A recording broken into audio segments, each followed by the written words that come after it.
puppy dog.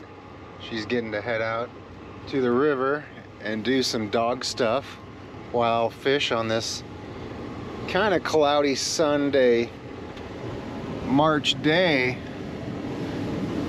But I think it's gonna be a really good day on the river. We'll see once I get down there. But Callie is ready to go. All right, heading down the little curves of Maupin, heading down to the river. And one thing I have to stop and do, it's very important. I've got to stop and get my coffee from a new business that's opened up in Maupin. It's called Honey Buns. It's a coffee house and bakery. Definitely recommend it if you come through Maupin. All their stuff is fresh baked. The owners get up at 2 o'clock in the morning every morning and bake everything fresh. So it's freaking awesome. Definitely recommend stopping by there. But yes, before I hit the river, I gotta get my coffee. Oh boy, the canyon is looking beautiful.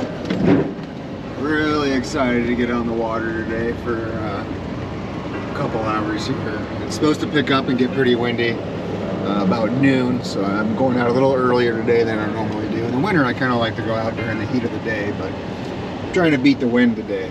And Callie's ready. She's had to wait for me while I get coffee, and now she's ready to sniff and do dog stuff. Well, on today's outing, I think I'm gonna head upriver from Maupin, maybe start at Nina. There's a little kind of pooly area I want to send a float through, just below Nina Boat Launch. See what I can find there, fish there a little bit, and then I'm thinking about parking at the locked gate where I did Secret Places to Hike video. If you haven't watched that video, definitely watch it, especially if you're into hiking. Watch that. I'm showing different areas around Maupin to hike. It's because they're not publicized very well, so I figured I would do what I can to let people know where to go. But anyways, I'm going to park at the lock gate and then probably walk up a little ways, maybe a mile or so. I know there's a couple pretty good little areas I definitely want to try to send a float down through and see what I can find. The water's still a little high, but just from what I'm looking at from the road, it looks almost back to normal on clarity. It's looking pretty good.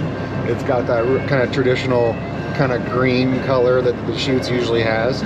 So I'm pretty stoked about that. It's been pretty dirty the last week and a half or 2 weeks, quite a while. It's been kind of dirty. So yeah, super stoked to get on the water. All right, made it just above Nina. Gonna see what I can find. I did a first cast right at the launch and got a hookup. Didn't land it, but the rod I'm working with today is a Blood Run. It's their 3-weight ultralight. A friend of mine, really recommended it. Swore it was, the greatest rod he's ever used. And so I got it. It was on sale during December. And the line weight is a 3 to 6 pound, so it's very light, and it's 10 to 6. So it's kind of on the shorter of the length that I usually use on the Deschutes. I'm usually 11 or above. But we'll see. One thing I do really like about it is it's a 4-piece, so it breaks down for traveling really well. So that's pretty awesome. But it's pretty noodly than I'm used to. I don't usually use noodly rods. I like to have a good backbone to them, but we'll see how I like it. I haven't really fished it a lot. That's what I have out today. Here's a shot of it for you who guys want to see it. I got it paired with a Matrix Raven reel. It's a 4 3/8 diameter. Blood Run. There's the specs. It's a fairly pretty rod.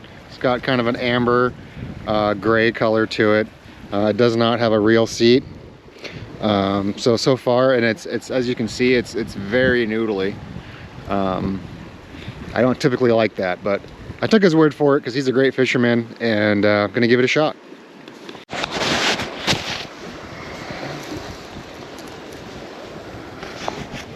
All right, just got a hook up here. We'll see what it is. It kind of felt like it had good size, but this rod is so noodly. It's kind of hard to tell.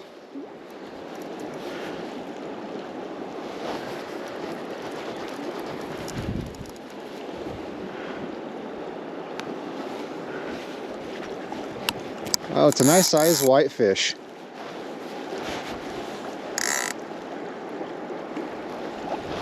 Very nice sized whitefish.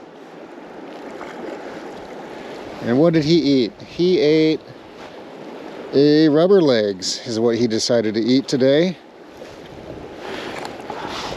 Oh, nice sized.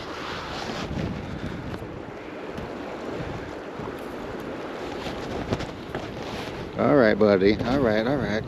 Check him out. That's a nice sized whitefish. Very nice sized whitefish. There you go. I've heard those are really good eating. One of these days I'm going to take one home. I've never had it.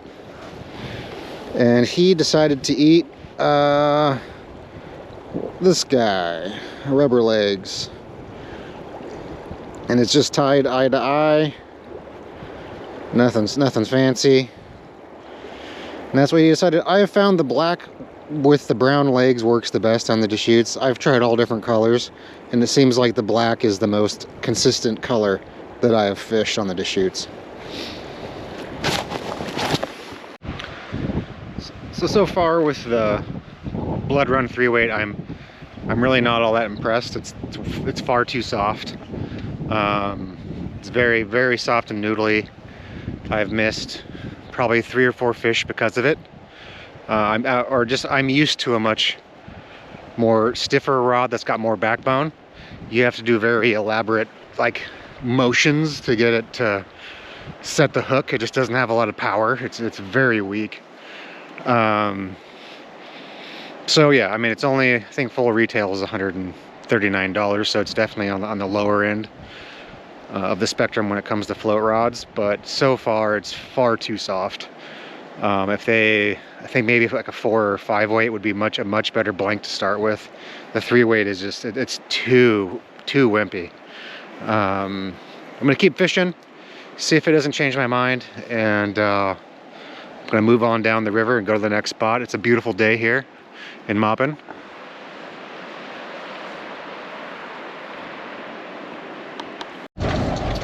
Well, just a little recap on today's outing.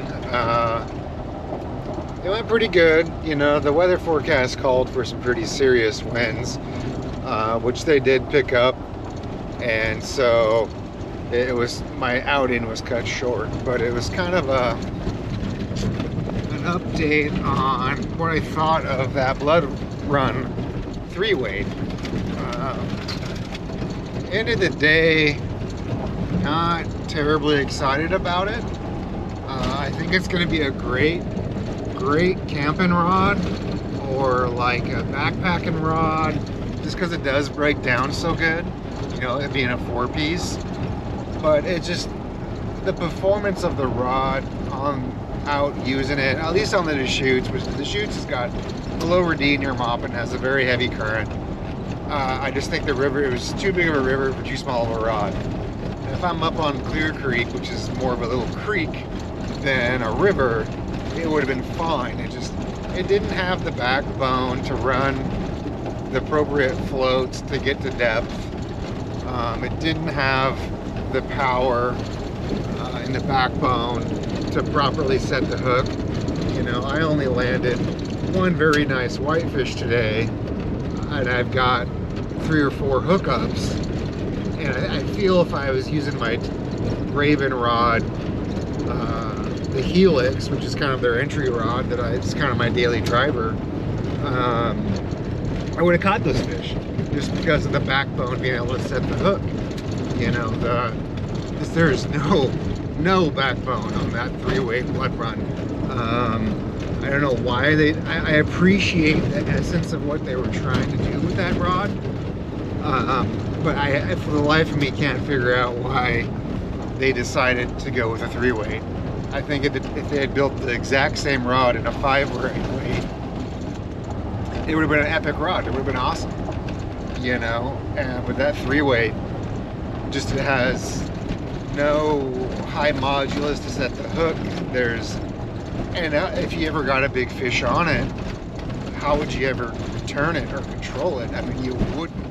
You'd be completely at its mercy, which kind of goes against what they say on their website about, oh, it's being known to catch, you know, more than its fair share of steelhead. Yeah, you can catch a steelhead on about anything, but that doesn't mean it's the right rod for the right job. So I'm pretty disappointed in the rod. It felt very cheap. It felt like a Bi-Mart special. It did not feel like a quality rod. It's just the noodliness behind it was just unreal. With my daily driver Raven rods, it's a quick wrist flip is all you have to do to set that hook. And with this, I'm having to do like full body movements to be able to set that hook, and I was still missing them. You know, where I wasn't getting the hook up and getting them on. Just a giant disappointment. You know, and that's just an honest review. I don't get paid by any brands that I review. I'm a Raven dealer, but that doesn't mean I'm going to praise everything they have. Sorry, the road's really rough. You know, I guess buy or not buy that Raven or Blood Run 3-weight rather. If you can get it on special, I would say buy. It's a great float rod that breaks down. If you have to pay full retail, I think, which is $139, I would say pass. To me, it's not worth 140 bucks. You know, I think when I got mine, it was on special. I think I got it for 90.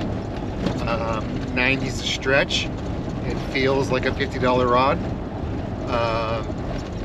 So I think it's dramatically overpriced.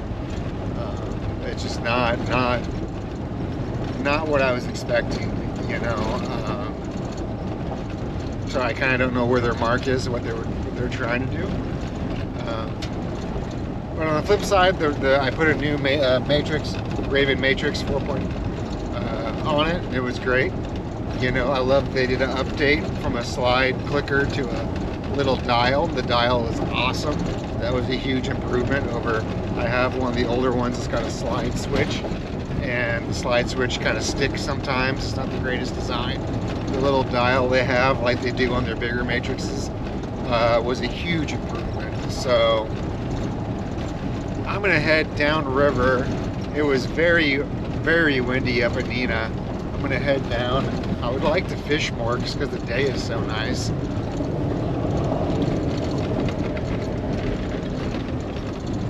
But I don't enjoy fishing in heavy winds. I'll do snow, I'll do it cold, I'll do rain. Heavy winds is just not very much fun.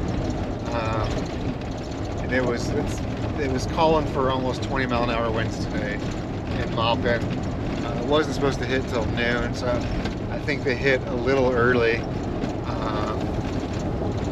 So yeah, so ending thought, Blood Run, if you can get it on sale, I'd say go. It's going to be a great travel rod for you. It is definitely not going to be my daily driver rod, by far. I'll stick with my RPX Raven and my Helix Raven, and I have a Loomis float rod that I really very much like as well. But if you catch it on sale, it's a great travel rod. Or very small river rod when you're only working in, you know, 2 or 3 foot of depth. It just doesn't have the backbone for anything else. You know, I caught the one fish I did land on. It was a very nice whitefish. It was probably 18 inches. I mean, it felt like a steelhead, and the thing was completely folded over. And I mean, luckily it wasn't a steelhead, because I probably wouldn't have landed it. Yeah, they missed the mark on that rod completely, in my opinion. So, it is what it is. Hopefully I can get some more fishing footage here. I'm gonna head down river, see if I can't find something out of the wind, but I'm not too hopeful. I think it's gonna be windy pretty much everywhere. So, well, until next time, you know, check out our eBay store. It's in the links in the video description.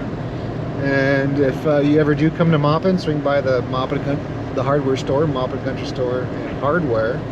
A lot of the stuff I have in stock, as far as the floats and flies, traditional, conventional spinners, and that kind of stuff. It's all in stock there. Until next time, you know, Callie says hi, and we'll see you on the next video.